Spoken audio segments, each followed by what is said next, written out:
সর্বপ্রথমে আমি আল্লাহ তাআলা শুকরিয়া আদায় করি। আল্লাহ তাআলা সর্বশক্তিমান, তিনি গাফুরুর রাহিম। তিনি যাকে চান সাম্রাজ্য দান করেন, যাকে চান সাম্রাজ্য কেড়ে নেন, যাকে চান সম্মানিত করেন, যাকে চান অপদস্থ করেন। বাংলাদেশের সাম্প্রতিক সময়ের ইতিহাস থেকে সেটা প্রমাণিত হয়েছে। আপনারা প্রশ্ন করেছেন, এই ট্রাইব্যুনালের সাথে আমার দীর্ঘ সম্পর্ক ছিল from the very initiation of this tribunal in 2010। সেদিন প্রথম এখানে দাঁড়িয়েছিলাম, তারপরে দীর্ঘ সময় এখানে ছিলাম না, খুব বাস্তবসম্মত কারণেই আপনারা জানেন। আজকে বাংলাদেশে যে পরিস্থিতিতে দাঁড়িয়ে আমি এই আন্তর্জাতিক অপরাধ ট্রাইব্যুনালের চিফ প্রসিকিউটরের দায়িত্ব গ্রহণ করেছি, সেটি হচ্ছে মনে হয় একটা যুদ্ধ বিধ্বস্ত রাষ্ট্রে ধ্বংসপ্রাপ্ত যে রাষ্ট্র কাঠামো, তার মতো একটা রাষ্ট্র কাঠামোর উপর দাঁড়িয়ে আমাকে এখানে চিফ প্রসিকিউটর নিয়োগ করা হয়েছে। একটা যুদ্ধের মাধ্যমে যখন দেশ স্বাধীন হয়, তখন বোমায় হয়তো বাড়ি ঘর বিল্ডিং ধ্বংসপ্রাপ্ত থাকে, রাস্তাঘাট ধ্বংসপ্রাপ্ত থাকে। আমাদের বিল্ডিংগুলো হয়তো ধ্বংসপ্রাপ্ত হয়নি, কিন্তু আমাদের রাষ্ট্রীয় সকল কাঠামোগুলো ধ্বংসপ্রাপ্ত হয়ে গেছে। আমাদের এমন একটা বিপ্লব হয়েছে ছাত্র জনতার রক্তের মধ্য দিয়ে, যে বিপ্লবের মধ্য দিয়ে প্রধানমন্ত্রী, পার্লামেন্ট, মন্ত্রিপরিষদ, পুলিশ প্রশাসন, সিভিল ব্যুরোক্রেসি, এমনকি মসজিদের ইমাম পর্যন্ত পালিয়ে গেছে। তার অর্থ হচ্ছে যে আগের স্বৈর শাসকেরা দেশটাকে এমন একটা অপরাধের পর্যায়ে নিয়ে গিয়েছিলেন যে এই মানুষগুলোকে পালাতে হয়েছে। সেরকম একটা প্রেক্ষাপটে দাঁড়িয়ে যখন আমাদের তরতাজা তরুণ সন্তানেরা জীবন দিয়েছেন, যারা প্রতিদিন এখনও হাসপাতালে আহতরা কাতরাচ্ছেন, এর মধ্যে থেকে শহীদ হচ্ছেন, রক্তের দাগও এখনও শুকায়নি, সেই রকম পরিস্থিতিতে এই যে সংগঠিত অপরাধ এবং গণহত্যা, সিস্টেম্যাটিক যে অপরাধগুলো সংগঠিত হয়েছে নিরস্ত্র জনতাকে নিশ্চিহ্ন করার জন্য, তাদের বিচারের লক্ষ্যেই এই ট্রাইব্যুনাল আবার পুনর্গঠন করা হয়েছে, আমাকে চিফ প্রসিকিউটরের দায়িত্ব দেওয়া হয়েছে। এই মুহূর্তে আমি শহীদদেরকে স্মরণ করছি, বিশেষ করে আবু সাঈদ যে বুক বাড়িয়ে দিয়েছিল বাংলাদেশের জন্য। স্মরণ করছি আসহাবুল ইয়ামিন, সাভারে যাকে এপিসির থেকে অচেতন অবস্থায় কিভাবে ফেলে দিয়ে তাকে হত্যা করা হয়। স্মরণ করছি ছোট ছোট বাচ্চাদের যাদের মাথায় গুলি লেগেছিল, আবু সাঈদ, মুগ্ধ থেকে শুরু করে রাফি, নাম না জানা অসংখ্য শহীদ, যাদের নাম আমরা এখনও জানি না, যারা গণকবরে আছে, যাদের পরিচয় আমরা জানি না, যারা এখনও নিখোঁজের তালিকায় আছে। এই শহীদদের রক্তের দাগ শুকানোর আগেই সরকারকে আমি ধন্যবাদ জানাই যে তারা দ্রুততম সময়ের মধ্যে সিদ্ধান্ত নিয়েছেন ট্রাইব্যুনাল পুনর্গঠন করার, এবং চিফ প্রসিকিউটর সহ প্রসিকিউশনের একটা ছোট্ট টিমকে তারা দায়িত্ব দিয়েছেন। আমরা আশা করছি ক্রমান্বয়ে এটা বাড়বে। আমাদের প্রথম প্রায়োরিটি হচ্ছে, যেহেতু এই ঘটনাগুলো খুবই তাজা, এই এভিডেন্সগুলো যারা পারপিট্রেটার্স আছেন, যারা আসামি হবেন এই মামলাগুলোতে, তারা কিন্তু এখনও বাংলাদেশে বিভিন্ন জায়গায় আছেন, অনেকে দায়িত্বেও আছেন। তারা এই আলামতগুলো ধ্বংস করার চেষ্টা করবেন। আমাদের প্রথম প্রায়োরিটি হচ্ছে এই হত্যাকাণ্ড, গণহত্যার যে আলামত আছে, এগুলোকে সংরক্ষণ করা, দ্রুততম সময়ের মধ্যে এগুলোকে সংগ্রহ করে প্রসিকিউশন এবং তদন্ত সংস্থার হাতে নিয়ে আসা, যাতে করে ন্যায় বিচারের ক্ষেত্রে এই আলামতগুলোকে আমরা আদালতের সামনে উপস্থাপন করতে পারি। আমরা চাইব বাংলাদেশের যে ছাত্র জনতা, আমাদের সন্তানেরা, আমাদের ছোট ভাইয়েরা এবং আপামর জনতা, যারা এই দ্বিতীয় মুক্তিযুদ্ধের সময় রক্ত দিয়েছেন, ফিল্ডে ছিলেন, যাদের চোখের সামনেই হত্যাকাণ্ডগুলো ঘটেছে, তাদের প্রতি আমাদের অনুরোধ থাকবে, আপনারা দয়া করে আপনাদের চোখে দেখা, আপনাদের হাতে থাকা যেসব এভিডেন্স আছে, যে সমস্ত তথ্য প্রমাণ আছে, শহীদদের তালিকা আছে, আহতদের তালিকা আছে, আসামিদের তালিকা আছে, কারা এগুলো করেছে, সেগুলো দ্রুততম সময়ের মধ্যে এই ট্রাইব্যুনালের প্রসিকিউশন টিম কিংবা তদন্ত সংস্থার কাছে পাঠিয়ে দিন, যাতে করে আমরা একটা প্রপার তদন্তের মাধ্যমে একটা সঠিক এবং ন্যায় বিচার করতে পারি। আপনারা জানেন যে একটা রাষ্ট্রে যখন একটা গণহত্যার মাধ্যমে একটা স্বৈর শাসনের পতন হয়, ইতিহাসের পট পরিবর্তন হয়, তারপরে শহীদ এবং নির্যাতিত যে সমস্ত মানুষ, তারা প্রতিশোধ পরায়ণ হয়ে যান। এই প্রতিশোধ পরায়ণতার আগুন নেভানোর সবচাইতে উত্তম পন্থা হচ্ছে একটা ন্যায় বিচার প্রদান করা। যারা এই অপকর্মগুলো করেছে, অন্যায়গুলো করেছে, তাদের যদি একটা সঠিক বিচারের মাধ্যমে তাদেরকে সাজা দেয়া যায়, তাহলে মানুষ প্রতিশোধ প্রবণতার থেকে ফিরে আসে। বাংলাদেশের সমাজ যাতে বিভাজিত হয়ে না যায়, সেই জন্য যারা ঠান্ডা মাথায় আমাদের নিরস্ত্র সন্তানদেরকে হত্যা করেছে, তাদের বিচারের মুখোমুখি করতে হবে। এইটা আমাদের প্রায়োরিটি, এবং এই প্রায়োরিটির অংশ হিসেবে আমরা চাইব দ্রুততম সময়ের মধ্যে এই ট্রাইব্যুনালটা পুনর্গঠিত হবে। এইখানে ন্যায়পরায়ণ, সৎ, সাহসী বিচারকদের নিয়োগ দেওয়া হবে। প্রসিকিউশন এবং তদন্ত সংস্থায় যোগ্য মানুষরা আসবেন এবং আমরা দ্রুততম সময়ের মধ্যে তদন্ত সম্পন্ন করে এইখানে একটা সুষ্ঠু বিচার চাইব।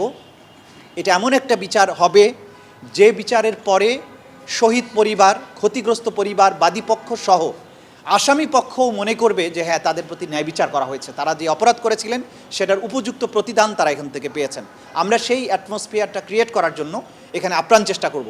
আমরা চাইব দ্রুততম সময়ের মধ্যে, যা আইনের একটা প্রবাদ আছে যে জাস্টিস ডিলেইড, জাস্টিস ডিনাইড। আমরা চাইব না দীর্ঘসূত্রিতার মাধ্যমে এই যে শহীদ পরিবারগুলো, ক্ষতিগ্রস্ত পরিবারগুলো, গুমের শিকার পরিবারগুলো, নির্যাতন এবং নিপীড়নের শিকার পরিবারগুলো দীর্ঘদিন বিচারের দাবিতে কান্না করুক, বিচারের বাণী নিভৃতে কাঁদুক, সেটা আমরা চাই না। দ্রুততম সময়ের মধ্যে এই ট্রাইব্যুনালটাকে সক্রিয় করে এই জাতিকে কলঙ্কমুক্ত করার চেষ্টা এটা আমাদের থাকবে। বেশি পাকা টমেটো আর সিক্রেট রেসিপির কম্বিনেশনে তৈরি প্রাউন সস, সসের বস। দেখুন, এই অপরাধগুলোর মাত্রা এতটাই ভয়াবহ যে তদন্তকালীন সময়ে তাদের আসামি যারা হবেন তাদের গ্রেপ্তার করার প্রয়োজন হবে। নিশ্চয়ই আমরা এই পারপিট্রেটরদের গ্রেপ্তার চাইব এবং অনেকেই বাংলাদেশের বাইরে চলে যাওয়ার চেষ্টা করেছেন, কেউ কেউ গিয়েছেন, অনেকে যাওয়ার চেষ্টা করছেন। আমাদের প্রথম চেষ্টা থাকবে যে সম্ভাব্য পারপিট্রেটরস যারা আছে, যারা সম্ভাব্য আসামি আছেন, তারা যাতে আদালতের জুরিসডিকশনের বাইরে চলে যেতে না পারেন, দেশ ত্যাগ করতে না পারেন, সেইটাকে ঠেকানোর জন্য আমাদের একটা সর্বাত্মক চেষ্টা থাকবে। কারণ আসামি যদি বাইরে চলে যায় তার বিচার করা অসম্ভব কঠিন ব্যাপার হয়ে দাঁড়াবে।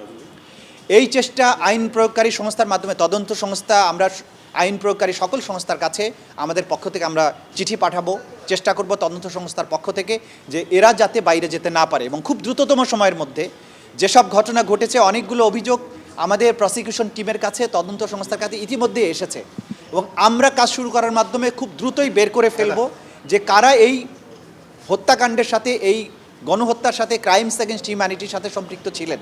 তাদের নামে খুব দ্রুতই আমরা অভিযোগ দায়ের করে সেই আলোকে তাদের যাতে দেশ ত্যাগ না করতে পারে তাদের গ্রেপ্তার করে আইনের আওতায় নিয়ে আসার জন্য যে চেষ্টা, সেটা আমরা শুরু করব। তাজুল ইসলাম, একটা প্রত্যেকটা মামলার প্রধান আসামি একজন সাবেক প্রধানমন্ত্রী, তার ব্যাপার কি? দেখুন, কে কত বড় আসামি, কে কত বড় পদে ছিলেন, আইন সেটা দেখবে না। আইনের চোখে সবাই সমান। যিনি অপরাধ করেছেন, অপরাধের গ্র্যাভিটি হিসাবে আসামির সাথে ডিল করা হবে। সুতরাং প্রধানমন্ত্রী হোক, আইজিপি হোক, বা যত বড় ক্ষমতাধর মন্ত্রী হোক, তারা যখন অপরাধের কাঠগড়ায় দাঁড়াবেন, আসামি হিসাবে দাঁড়াবেন, প্রত্যেকেই সমান আচরণ পাবেন। তাদের প্রতি কোনো জুলুমও করা হবে না, তাদেরকে কোনো ছাড়ও দেওয়া হবে না। সুতরাং এটা নিয়ে আমাদের মধ্যে কোনো দ্বিধাদ্বন্দ্ব নেই যে কত বড় আসামিকে এখানে বিচারের মুখোমুখি করা হবে। আমরা মাত্রই দায়িত্ব গ্রহণ করেছি। আমরা সরকারের সাথে, আমরা তদন্ত সংস্থা, প্রসিকিউশন, এগুলো বসে এগুলো আলাপ আলোচনার মাধ্যমে সিদ্ধান্ত নেব এখানে কি কি করা প্রয়োজন আছে। তবে আমরা আপনাদেরকে এনশিওর করতে পারি যে আগের সময়ে পতিত যে স্বৈর শাসক ছিল তারা বিচার ব্যবস্থাকে যেভাবে ধ্বংস করেছিল, যারা বিচারকদেরকে এমনভাবে কন্ট্রোল করেছে, এমনভাবে অন্যায়ভাবে রায় দিতে বাধ্য করেছে, অথবা বিচারকরা নিজেরাই এগুলোর সাথে সম্পৃক্ত হয়েছে, সেই রকম বিচারক আর কখনো এই ট্রাইব্যুনালে আসবে না ইনশাআল্লাহ। নিশ্চয়ই আমরা চাইব যে যেহেতু সম্ভাব্য প্রধান পারপিট্রেটর তিনি দেশ থেকে পালিয়েছেন, তাকে দেশে ফিরিয়ে আনার জন্য আইনি প্রক্রিয়া সেটা আমরা শুরু করব। বাংলাদেশের সাথে ভারতের অপরাধী প্রত্যার্পণ চুক্তি, যেটা এক্সট্রাডিশন ট্রিটি, সেটা সম্পাদিত হয়েছে 2013 সালে এবং তিনি শেখ হাসিনা সরকার তিনি যখন ক্ষমতায় ছিলেন তার সময়ই এই চুক্তিটি স্বাক্ষরিত হয়েছে। তিনি যেহেতু বাংলাদেশের গণহত্যার প্রধান আসামি হবেন বলে আমরা মনে করছি, বা অধিকাংশ মামলায় তাকে আসামি করা হয়েছে, সুতরাং এই প্রক্রিয়া শুরুর মাধ্যমে আমরা আইনগতভাবেই তাকে বাংলাদেশে ফিরিয়ে এনে বিচারের মুখোমুখি করার জন্য চেষ্টা করবো ইনশাআল্লাহ। তাজুল ইসলাম, একটা প্রশ্ন হলো যে আপনি দেখেছেন একটা ভিডিও ভাইরাল হয়েছিল যেখানে প্রধান চ্যালেঞ্জ হবে, দেখুন, এভিডেন্স কালেক্ট করা। অপরাধটা গোটা বাংলাদেশের 56,000 বর্গ মাইলের প্রায় সব জায়গায় সংঘটিত হয়েছে একই সাথে। প্রত্যেকটা জায়গায় একটা কমন ইনস্ট্রাকশন ছিল যে গুলি করে সব মেরে ফেলো। সুতরাং 56,000 বর্গ মাইলে আমাদের 64 জেলায় যতগুলো উপজেলা থানা আছে, সব জায়গায়, অলমোস্ট সব জায়গায় এই অপরাধগুলো সংঘটিত হয়েছে। এই অপরাধের যে আলামতগুলোকে সংগ্রহ করা, সেগুলোকে কম্পাইল করা, এটা একটা চ্যালেঞ্জ। এবং দ্বিতীয় চ্যালেঞ্জ হচ্ছে যে আসামিরা এখনও সবাই পলাতক এবং প্রধান আসামিগণ অনেকেই দেশত্যাগ করেছেন, দেশত্যাগের চেষ্টায় আছেন। তাদেরকে আওতার মধ্যে নিয়ে আসা, আইনের আওতার মধ্যে নিয়ে আসাটা একটা প্রধান চ্যালেঞ্জ। আর আলামতগুলো দ্রুততম সময়ের মধ্যে নষ্ট হয়ে যাওয়ার আগে সংরক্ষণ করাটা, এই দুটো আমরা চ্যালেঞ্জ মনে করি। বাকিটা হচ্ছে আমাদের পরিশ্রম এবং আমাদের চেষ্টার ব্যাপার, এটা আমরা চেষ্টা করবো ইনশাআল্লাহ। একটা হলো যে ট্রাইব্যুনাল তো এখনো বিচারকরা নাই এবং তদন্ত সংস্থা পূর্ণাঙ্গ নাই, এই বিষয়ে আপনারা কি কোনো কথা বলবেন কিনা কর্তৃপক্ষের সঙ্গে? আমরা অবশ্যই আমরা এটা গঠিত হবে। আজকেই আমরা জয়েন করেছি, আমরা চাইবো দ্রুততম সময়ের মধ্যেই সরকারের সাথে আমরা বসবো, মন্ত্রণালয়ের সাথে আমরা বসবো, আমরা চাইবো যে দ্রুততম সময়ের মধ্যে তদন্ত সংস্থায় লোক নিয়োগ দেওয়ার জন্য। প্রসিকিউশনেও হয়তো আরও অনেক লোকজন লাগবে, সেগুলো সরকার নিশ্চয়ই এই ব্যাপারে সচেতন আছেন, সরকারের পক্ষ থেকে এই নিয়োগগুলো দেওয়া হবে এবং আমরা খুব দ্রুততম সময়ের মধ্যেই ফুল সুইং আমাদের তৎপরতা শুরু হয়ে যাবে, এটা আমরা জাতিকে আশ্বস্ত করতে চাই। জি, ভিডিও এভিডেন্স হিসেবে নেওয়া যাবে, ট্রাইব্যুনালের আইনও আছে এবং আমাদের যে এখন সাক্ষ্য আইন বিদ্যমান আছে সেখানেও এই ভিডিওকে এভিডেন্স হিসেবে নেওয়া যাবে। আরেকটা প্রশ্ন করেছেন, ট্রাইব্যুনাল এখনও গঠন হয়নি।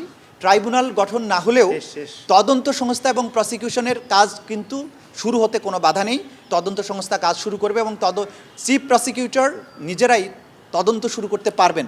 আমরা তদন্ত শুরু করব আজকের থেকেই এবং তাদের যে এই তদন্তের মাধ্যমে যে পরবর্তী ধাপগুলো প্রক্রিয়াগুলো এগুলো শুরু হতে থাকবে। যেদিন কোর্টের নিয়োগ হবে সেদিন আমরা কোর্টের কাছে ফর্মালি অ্যাপ্লিকেশন করব ওয়ারেন্ট আর অ্যারেস্ট ইস্যু করার জন্য, কিন্তু তার আগে আমাদের যে কাজগুলো আছে সেগুলো চলমান থাকবে। Thank you, thank you.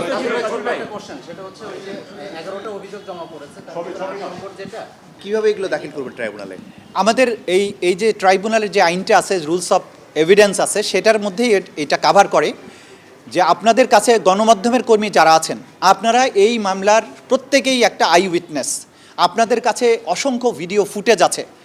আপনাদের এই ফুটেজগুলো আমরা চাইবো তদন্ত সংস্থার পক্ষ থেকে, প্রসিকিউশনের পক্ষ থেকে চাইবো যে এটা আপনারা তদন্ত সংস্থাকে সহযোগিতা করবেন, দেশ এবং জাতির স্বার্থে এগুলো আমাদেরকে দেবেন।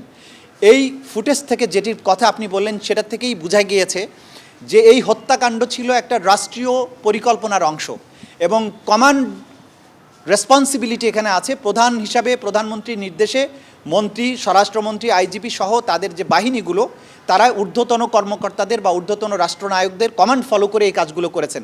তাদের এই রিপোর্টিং থেকেই বোঝা যায় যে কিভাবে নিরস্ত্র মানুষকে তারা নিশ্চিহ্ন করার জন্য কাজ করেছেন। তারা চেয়েছিলেন সবাইকে মেরে ফেলতে, কিন্তু এসে রিপোর্ট করছেন যে একটা গুলি লাগলে শুধু সেই যায়, বাকিগুলো যায় না। এগুলো হচ্ছে আমাদের বীর সন্তানেরা যারা বুক দিয়ে বাংলাদেশটাকে আগলে রেখেছেন, যারা জীবন দিয়েছেন, তাদের প্রতি ন্যায় বিচারটা করতে হবে আমাদেরকে। সেই কারণেই এই যে ওয়াইড স্প্রেড, সিস্টেম্যাটিক এবং রাষ্ট্রীয় পরিকল্পনার অংশ হিসাবে যে গণহত্যা এবং ক্রাইমস অ্যাগেনস্ট হিউম্যানিটি, সেইটার বিচারের আওতায় এই ট্রাইব্যুনাল। কারণ এই ট্রাইব্যুনালটা গঠিত হয়েছে বা এই আইনটাও তৈরি হয়েছে শুধুমাত্র এই বিশেষায়িত অপরাধের বিচার করার জন্য।